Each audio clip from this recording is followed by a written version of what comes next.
Perkara nomor 301 garing PIT garing UB garing 2024 garing PNJKT 2026 maksud kami ya, garing PNJKT TMR yang baru saja telah mengabulkan eksepsi dari terdakwa Tifa Uziatia Suma dan menyatakan bahwa dakwaan jaksa itu memang tidak cermat sehingga perkara dihentikan. Kami lebih kepada memberikan kedudukan hukum, pandangan, sikap kami terhadap advokasi kasus ijazah yang hari ini sedang atau terus selalu diperbincangkan publik.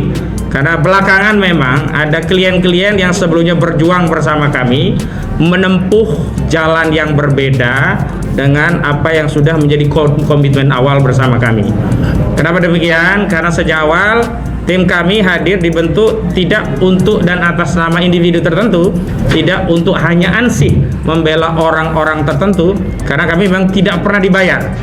Kami benar-benar pro bono, dan motivasi kenapa kami mau pro bono tidak mau dibayar atau kami terus meluangkan waktu, pikiran, tenaga, bahkan uang untuk terus melakukan advokasi, karena ada amanah dari rakyat sehubungan dengan kasus yang sudah bertahun-tahun tidak kunjung tuntas, bahkan sempat mengorbankan dua anak bangsa, yakni Bambang Trimulyono dan Gus Dur atau Sugi Nur Harja, yang tentu saja harapan kami dengan advokasi yang kami lakukan, persidangan ini bisa masuk pada pokok perkara sehingga bisa disampaikan kepada seluruh rakyat Indonesia apa sih ujung dari perdebatan ijazah saudara Joko Widodo.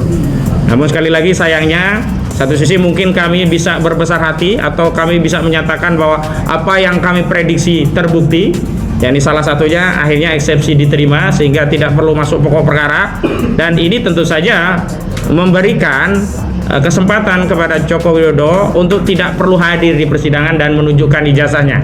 Padahal titik krusial dari kasus ijazah palsu itu adalah kehadiran saudara Joko Widodo untuk hadir di persidangan sekaligus menunjukkan ijazah yang selama ini diperdebatkan oleh publik.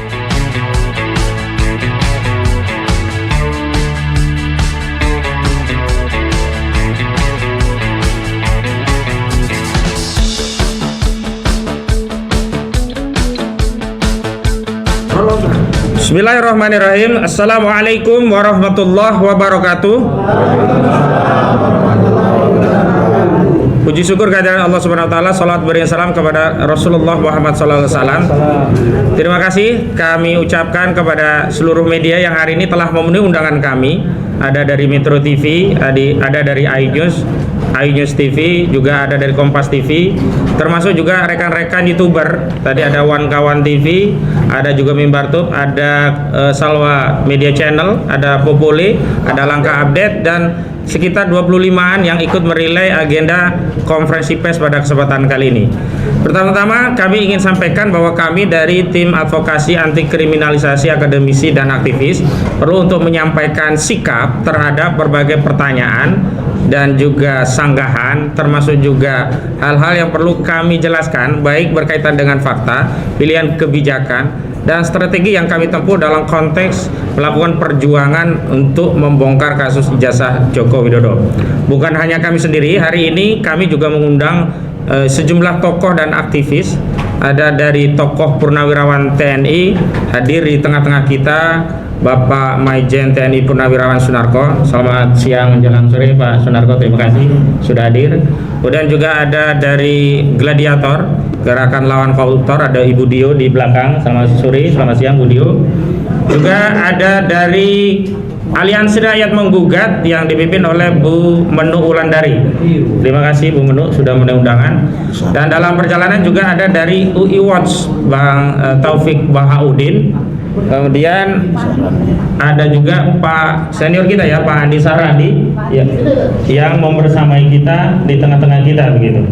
Juga seluruh advokat dari tim advokasi akademisi anti kriminalisasi akademisi dan aktivis. Di kanan saya ada koordinator litigasi yakni Bang Petrus Celestinus. Beliau adalah pimpinan dari koordinator kami. Kemudian sebelah kanan kami ada Bang Jimmy Mokolensang, sarjana hukum.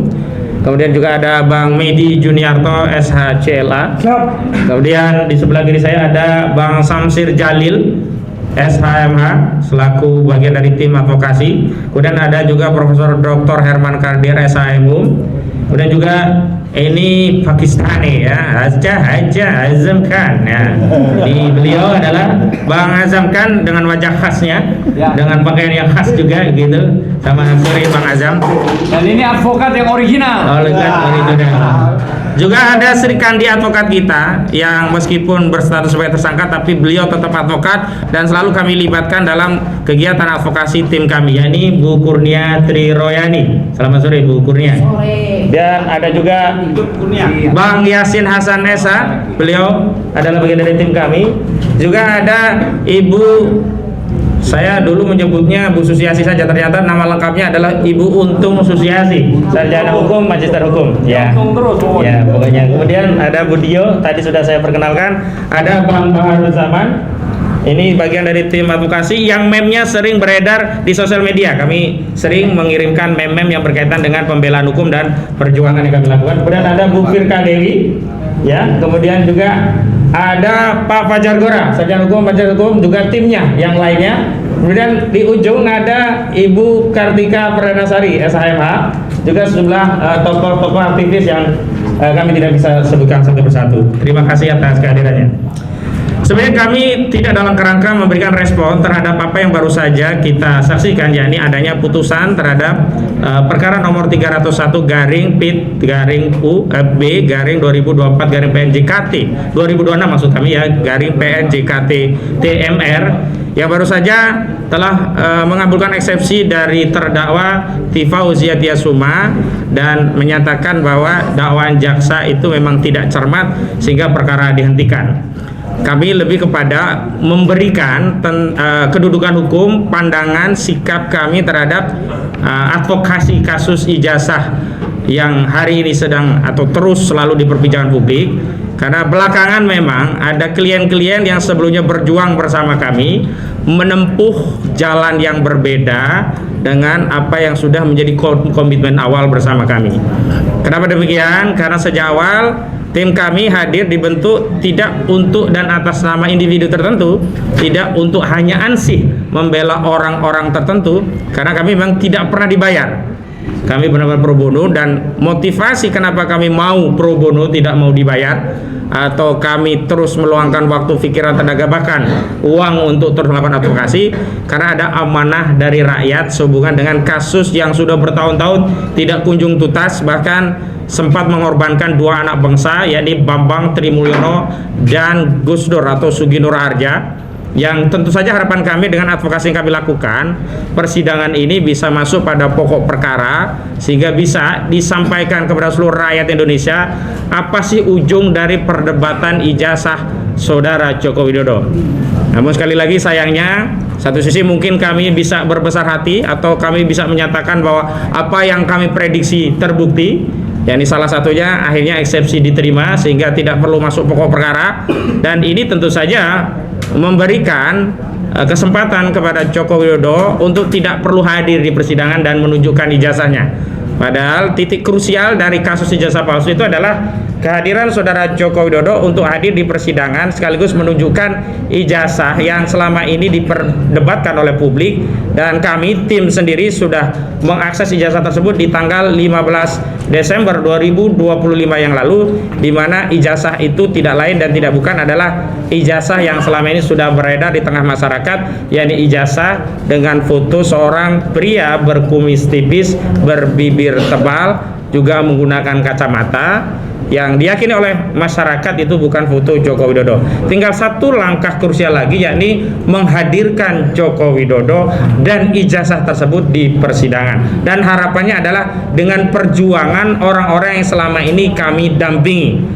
Tapi akhirnya kami juga harus berbesar hati bahwa ternyata tidak semua pahlawan itu bisa menuntaskan perjuangan. Tidak semua pejuang itu sampai pada garis finish.